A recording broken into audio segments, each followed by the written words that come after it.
नमस्कार मु दीपुन पुहाण चलतु शुणा मोर गोटे कविता कवितार शीर्षक विश्वास। से चिराचरित स्रोत को जाबुड़ी धरी से चिराचरित स्रोत को जाबुड़ी धरी मनिषरू मनिष को एक अंधीभूत मायर छंदरे से चिराचरित स्रोत को जाबुड़ी धरी मनिषरू मनिष को एक अंधीभूत मायर छंदरे अंतःसलीला फल्गु परी भेदी जाए शोषी निए जिज्ञासार श्वास।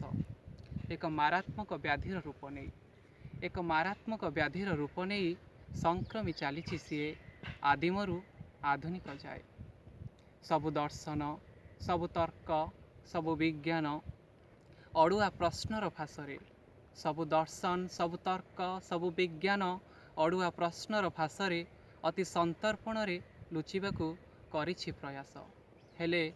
हेले मु जेबे मोड़ बुले कुसई किनारा देई हेले मु जेबे मोड़ बुले कुसई किनारा देई से प्राचीनत्व पाखे मुंड नई जाए आपे आपे फरफर उड़ुथाए कुशलेश्वर बाना फरफर उड़ुथाए कुशलेश्वर बाना हसी देई रहस्यर क्षीण हस हसी देई रहस्यर क्षीण हस अनायसे एक मायाबिनी कान पाखे कही जाए चिन्ही रख मुझे विश्वास धन्यवाद।